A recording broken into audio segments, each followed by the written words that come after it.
Hello everyone, आज हम science के क्वेश्चन कवर करते हैं। चलो देखते हैं और कुछ प्रश्न काफ़ी बेसिक में डिस्कस करेंगे, तो देखते रहें। एग्जाम में बहुत क्वेश्चन आते हैं ये वाले। डायनमो से किस प्रकार की धारा प्राप्त होती है? तो ये मालूम होना चाहिए दिष्ट धारा। जो दिष्ट धारा के बारे में हमने पिछले वीडियो में डिस्कस किया था, तो जानेंगे क्या हो जाएगा दिष्ट धारा। चलेंगे नेक्स्ट। और आप लोग हाँ क्यूज टेस्ट के माध्यम से भी कर सकते हैं, और 2-3 सेकंड का समय मिलेगा, आंसर तभी मालूम चलेगा। देखिए क्या है, व्यावसायिक मोटरों में किस प्रकार के चुंबक का प्रयोग किया जाता है होता है? तो इसका राइट आंसर की बात करेंगे ना, तो विद्युत चुंबक। चलेंगे नेक्स्ट। मानव के वे दो महत्वपूर्ण भाग कौन हैं जिनमें चुंबकीय क्षेत्र का उत्पन्न होना एक अनिवार्य माना जाता है? तो इसका करेक्ट आंसर बात करेंगे तो हृदय तथा मस्तिष्क, यही एक है सी ऑप्शन करेक्ट आंसर। विद्युत चुंबक बनाने के लिए प्रायः किस पदार्थ के छड़ का उपयोग किया जाता है? तो राइट आंसर नरम लोहे। चलेंगे भैया नेक्स्ट क्वेश्चन। विद्युत चुंबकीय प्रेरण की खोज किसने की थी? फैराडे ने किया था। और चलते हैं नेक्स्ट।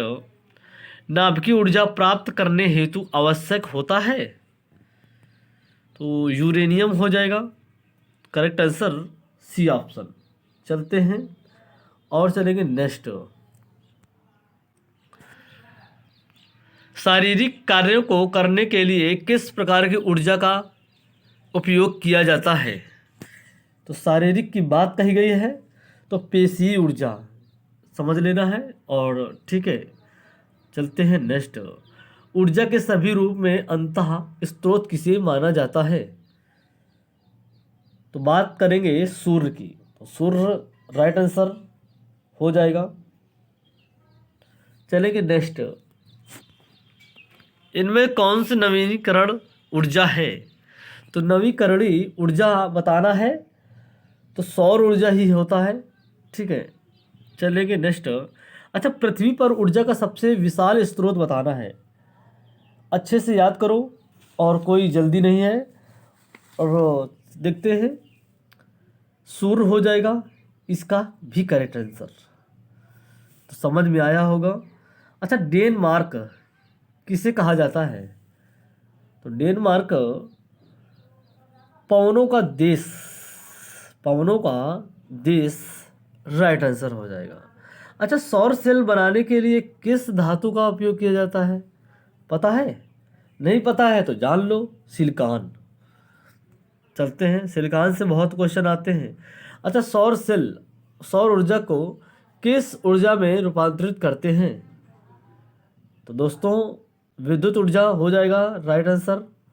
चलेंगे 59 नंबर। अच्छा, किसका उपयोग खाना बनाने वाले ईंधन के रूप में नहीं किया जाता? देखना है, एलपीजी है, बायोगैस है, सीएनजी है, कोयला है। तो बताना है आप लोगों को कौन सा ऐसा ईंधन है जो खाना बनाने में प्रयोग नहीं किया जाता है। तो देखो सीएनजी गैस तो नहीं है ना, वो यही एक 18 एलपीजी, बायोगैस और कोयला, ये सब तो उपयोग में आती हैं। कोयला तो कंपलसरी है, तो सीएनजी हम लोग मान सकते हैं। ठीक है, बिल्कुल सही है, राइट आंसर हो जाएगा। अच्छा, प्रकाश संश्लेषी एक अंगक इनमें से कौन है? तो बताना है, तो इसका हरित लवक हो जाएगा। ठीक है, तो बहुत अच्छा आप लोगों ने सीखा आप लोग। तो चलो आगे देखते हैं। देखिए कार का मात्रक, कार की अगर हम मात्रक की बात करेंगे ना, तो ये बिल्कुल कंपलसरी सभी को ये आता होगा, जूल हो जाएगा। चलते हैं नेक्स्ट। अच्छा, प्रकाश वर्ष इकाई है दोस्तों, एयरफोर्स और नेवी, और जैसे कि एग्ज़ाम में जो होते हैं, नेवी एमआर मान लेते हैं, इनमें एग्ज़ाम में यही क्वेश्चन इसी प्रकार के आते हैं, छोटे छोटे क्वेश्चन, ताकि एक कन्फ्यूजन पैदा करने वाले क्वेश्चन होते हैं, तो हल्के बना लें। प्रकाश वर्ष इकाई बताना है, तो राइट आंसर दूरी की हो जाएगी। पारसेक बोलते ये तो हमको पता है, लेकिन जब ऑप्शन देखते हैं ना तो शायद भूल चुके होते हैं, क्योंकि बहुत पहले का रिवीजन है। जो अगर करंट रिवीजन कर रहे हैं तो उनके लिए सही है। ठीक है, तो हो जाएगा दूरी की। अच्छा, बात करेंगे इनमें से निम्नलिखित में से समय कौन सा मात्रक नहीं है? तो 64 करेक्ट आंसर हो जाएगा प्रकाश वर्ष। चलते हैं अगला। दाब का मात्रक बताना है, तो दाब की मात्रक की अगर हम बात करेंगे ना तो पास्कल हो जाएगा। चलते हैं जल्दी से देखते हैं। ज्योति तीव्रता का मात्रक बताना है, तो ज्योति तीव्रता कैंडला, राइट आंसर। अगला चलते हैं, और इसमें क्वेश्चन ज़्यादा बेसिक बताने की कोई ज़रूरत नहीं है, और जो क्वेश्चन बने हैं वही हम बताएंगे अच्छे से। तो देखिए, मात्रकों की अंतर्राष्ट्रीय पद्धति कब लागू की गई थी? तो 1971 ईस्वी में। चलते हैं भैया नेक्स्ट। अच्छा, खाद्य ऊर्जा को हम किस इकाई में माप सकते हैं? तो कैलोरी। चलते हैं। अच्छा, विद्युत मात्रा की इकाई बताना है, मात्रा की इकाई। तो मात्रा की अगर हम इकाई की बात करेंगे ना तो एम्पियर, तो एम्पियर, ठीक है, तो समझ में आया होगा। अच्छा, एसआई पद्धति में लेंस की शक्ति इकाई क्या है? शक्ति की, ठीक है, तो इसका राइट आंसर हो जाएगा सी, डायोप्टर। अच्छा, एम्पियर क्या नापने की इकाई होती है? तो करंट। इनमें से कौन सा वेक्टर मात्रा है? वेक्टर मात्रा तो बल है। चलते हैं नेक्स्ट देखेंगे। कह रहा कौन सी एक सदिश राशि नहीं है? तो सदिश राशि नहीं है तो द्रव्यमान एक ऐसा होता है जो कि सदिश राशि नहीं है, बाकी वेग, संवेग और कोणीय वेग ये दर्शाता है। अच्छा, अदिश राशि बताना है, छांटना है इसमें, कौन सा अदिश राशि हो जाएगा? तो इसका राइट आंसर ऊर्जा हो जाएगा, बाकी नहीं है, ठीक है, अदिश राशि है ऊर्जा। कह रहा है निम्नलिखित में से कौन सी एक सदिश राशि है? देखो, सदिश पहले अदिश बताया तो ऊर्जा था, अब सदिश की बात करेंगे तो ऊर्जा तो कटा घटा देना है, ठीक है। अब बात करेंगे, देखो ऊर्जा हटा दीजिए, ये तो होगा नहीं, और क्या कह रहा है? ये सदिश राशि है, तो चलो चलते हैं, संवेग हो जाएगा। अगला देखेंगे, पदार्थ के संवेग और वेग अनुपात में से कौन सी भौतिक राशि प्राप्त की जा सकती है? तो भौतिक की जा सकती है राशि, ठीक है, तो इसका राइट आंसर द्रव्यमान हो जाएगा। अगला चलते हैं भाई नेक्स्ट। रॉकेट किसके सिद्धांत पर कार्य करता है? तो रॉकेट की बात करेंगे, संवेग संरक्षण हो जाएगा। चलते हैं नेक्स्ट। गुरुत्वाकर्षण के सार्वभौमिक नियम का प्रतिपादन किसने किया? राइट आंसर न्यूटन हो जाएगा। चलते हैं नेक्स्ट देखेंगे, पास्कल इकाई बताना है, दाब की हो जाएगा। चलते हैं नेक्स्ट। क्यूसेक से क्या मापा जाता है? तो क्यूसेक मापा जाता है जल का बहाव, क्या हो जाएगा? जल का बहाव हो जाएगा, ठीक है। और चलते हैं नेक्स्ट। क्यूसेक बताना है, क्यूसेक क्या हो जाएगा? राइट आंसर हो जाएगा जल का बहाव। अच्छा, चलते हैं, कौन सबसे अधिक प्रत्यास्थ है? प्रत्यास्थ पूछा गया है दोस्तों, तो सबसे ज़्यादा स्टील में ही होता है। चलते हैं, वह कौन सा बल है जिसके कारण पिंड धरती के केंद्र की खींचा चला जाता है? तो राइट आंसर हो जाएगा सी, जो कि क्या है, मालूम होना चाहिए, गुरुत्वाकर्षण। चलते हैं नेक्स्ट। अच्छा, पृथ्वी के गुरुत्वाकर्षण का कितना भाग चंद्रमा के गुरुत्वाकर्षण से नज़दीकी है? तो नज़दीकी बात करेंगे 1/6।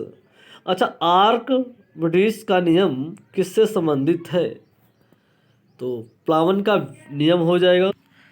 चलो, प्लावन तो पता हो गया, लेकिन अगर बात करेंगे ना, उत्प्लावन भी सुना होगा कभी, तो उत्प्लावन के बारे में थोड़ा सा जान लेते हैं। ये किसका सिद्धांत है? आर्किमिडीज का भी सिद्धांत है उत्प्लावन, ठीक है। और जैसे कि ये मालूम होना चाहिए, कि उत्प्लावन बल क्या होता है। जैसे कि एग्जाम्पल चलो जान लेते हैं, जैसे कि किसी वस्तु के द्रव में तैरने के, देखिए किसी जो वस्तु होती है द्रव में तैरने के प्लावन क्या कहते हैं? क्या कहते हैं? प्लावन का नियम कहते हैं। समझना इस चीज के लिए, प्लावन कहते हैं। वस्तु के भार द्रव के उच्छेद पर निर्भर करता है। जैसे कि बताया हमने, इससे एग्जाम्पल देखेंगे, जब हम पानी में बर्फ डालते हैं ना, तो क्या है बताएं?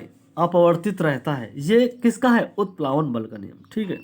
और जैसे कि बर्फ जो पानी में डालते हैं तो कितना भाग ऊपर और नीचे होता है, 1/10, वेरी वेरी इंपॉर्टेंट, ठीक है, जो कि 9/10 भाग नीचे रहता है, ऊपर रहता है 1/10 भाग, ये एक समझ लें, ठीक है। तो समझ में आया होगा। चलो देखते हैं श्यानता क्या है, इसके हम बात करेंगे ना। श्यानता के बारे में बताना है, आप लोग भी अगर आता है तो कमेंट करें इसका राइट आंसर क्या हो जाएगा, जो कि 85 पॉइज।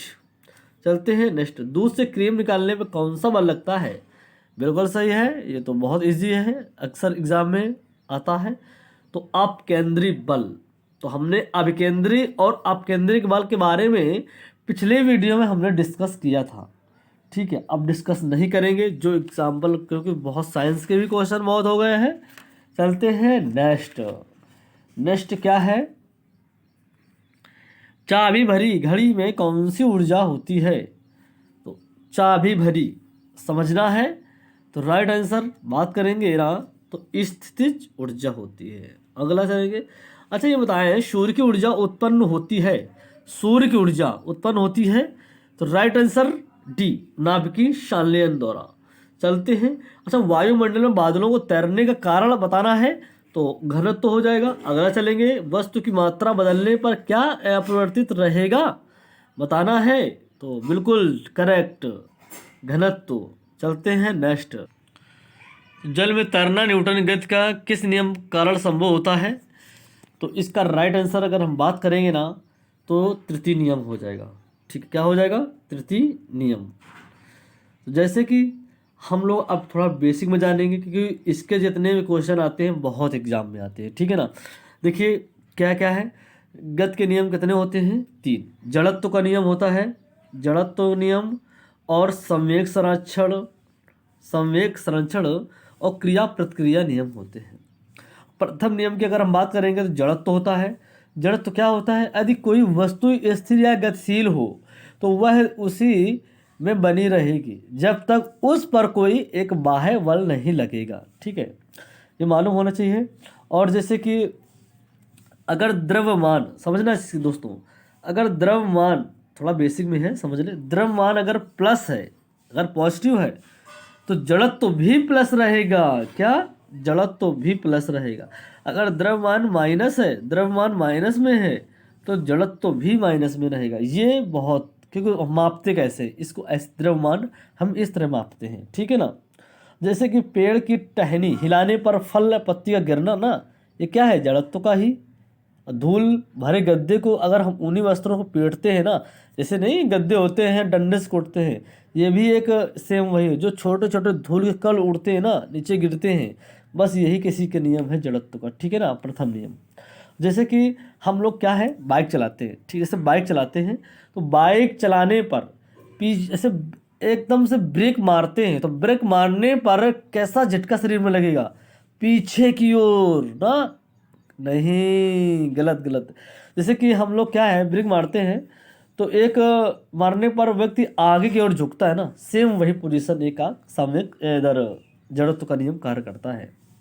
जैसे बस के चलाने पर कैसा पीछे गिरना ना, तो समझ में आया होगा ना। और काफ़ी हमने पीछे भी वीडियो में बता रखे हैं, तो अगर नहीं देखा है तो ज़रूर आप लोग जाके देख सकते हैं। चलो अच्छा, प्रथम नियम की बात हो गई, अगर थोड़ा सा लोग द्वितीय नियम की बात कर लेते हैं, द्वितीय नियम की भी बात कर लेते हैं, और एग्ज़ाम में आते हैं। अच्छा देखिए, द्वितीय नियम की अगर हम बात करेंगे ना दोस्तों, इसका क्या प्रभाव पड़ेगा? तो द्वितीय नियम में अगर किसी वस्तु को संवेग परिवर्तन की दर उस वस्तु को लगाने से असंतुलित बल होता है, तो समानुपाती होती, जैसे क्या है, बहुत, देखो P बराबर mv, ठीक है। अच्छा एफ आर कितना होता है? p² - p1/t, ये फार्मूले लगते हैं। और जैसे कि, ठीक है ना, आगे चलो चलते हैं नेक्स्ट।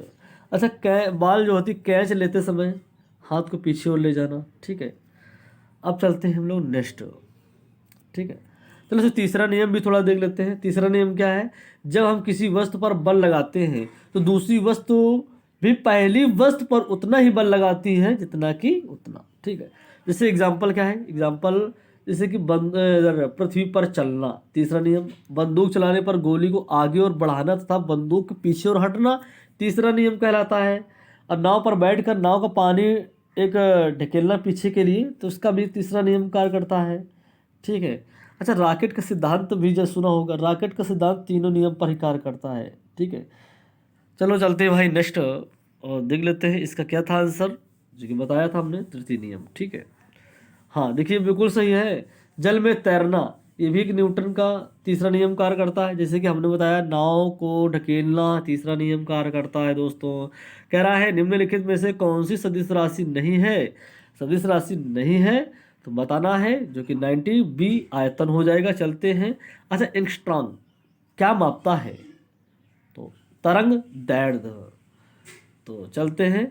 अच्छा, सर्वप्रथम किसी वैज्ञानिक ने सर्वप्रथम बर्फ के दो टुकड़ों को आपस में घिसकर पिघला दिया, तो बताना है पिघला दिया, तो डेवी ने पिघलाया था।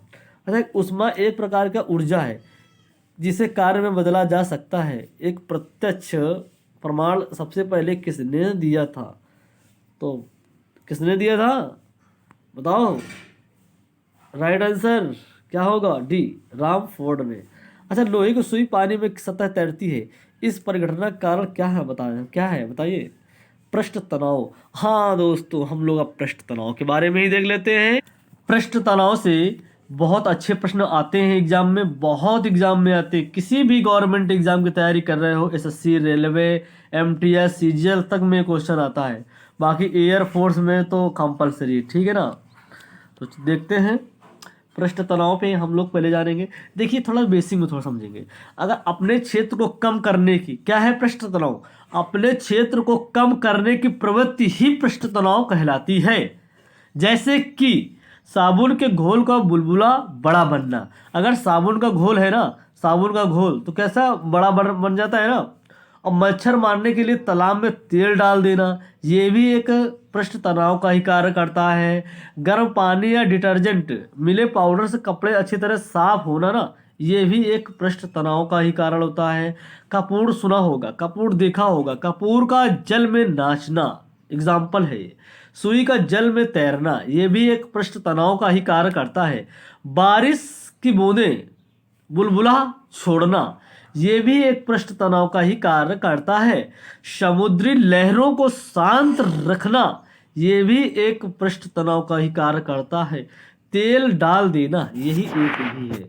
अच्छा, ठंडा अघुलनशील अगर क्षेत्र कम है तो गर्म घुलनशील में क्षेत्र ज्यादा होता है। ठीक है, तो समझ में आया होगा। तो राइट आंसर क्या हो जाएगा इसका, मालूम था ही आप लोगों को, पृष्ठ तनाव। चलो देखते हैं किस द्रव का घनत्व तो सबसे कम है। तो घनत्व तो पूछा गया है ना, मरकरी है, पेट्रोल है, स्वच्छ जल है, तो बताना है तो पेट्रोल हो जाएगा। चलते हैं नेक्स्ट। अच्छा, 1 हॉर्स पावर कितने वाट के बराबर होता है, वेरी इंपॉर्टेंट, 746 राइट आंसर। चलते हैं, बर्नौली प्रमेय आधारित है, बर्नौली प्रमेय आधारित है तो ए ऊर्जा संरक्षण। दोस्तों बता दें, जितना भी हमने क्वेश्चन 46 से लेकर 105 क्वेश्चन नंबर तक पढ़ाना है, और ये मान के चलिए इतने क्वेश्चन में कम से कम एग्जाम में आपके very very important 15 question fix हैं। इसमें 10 या 15 क्वेश्चन फिक्स हैं जो कि एग्जाम में आते ही रहते हैं साइंस से। आगे ग्रुप डी का एग्जाम लगा हुआ है, साइंस ही सबसे ज़्यादा आने वाली है। तो जरूर वीडियो देखना ना भूलें और ज़्यादा से ज़्यादा शेयर करें। अगर सब्सक्राइब नहीं किया है तो सब्सक्राइब कर लें, लाइक शेयर जरूर करें दोस्तों। ठीक है, चलते हैं नेक्स्ट, बर्नौली का ऊर्जा संरक्षण। चलते हैं, अब बर्फ पर दाब बढ़ाने पर उसका गलनांक क्या हो जाएगा, तो गलनांक की अगर बात करेंगे ना तो घट जाएगा। अच्छा, किसी मनुष्य के शरीर का तापमान क्रय कितना है, तो बताना है सी 98 डिग्री सेल्सियस। चलो चलते हैं, ऊष्मा का सबसे अच्छा चालक चांदी है। चलते हैं अगला देखेंगे, निम्नलिखित में से किसकी ऊष्माधारिता सबसे अधिक है, अधिक बताना है तो जल क्या हो जाएगा, जल। चलते हैं, अच्छा किसके द्वारा अधिक जलक पैदा होता है, तो ए भाप, बिल्कुल सही। अच्छा देखें, इस वीडियो का लास्ट क्वेश्चन क्या है, निम्नलिखित में से किसमें स्वच्छ सर्वोच्च विशिष्ट ऊष्मा का मान होता है, तो जल की बात करेंगे, करेक्ट आंसर हो जाएगा। ठीक है दोस्तों, बस आज के लिए इतना ही रखते हैं, फिर नेक्स्ट वीडियो में मिलते हैं।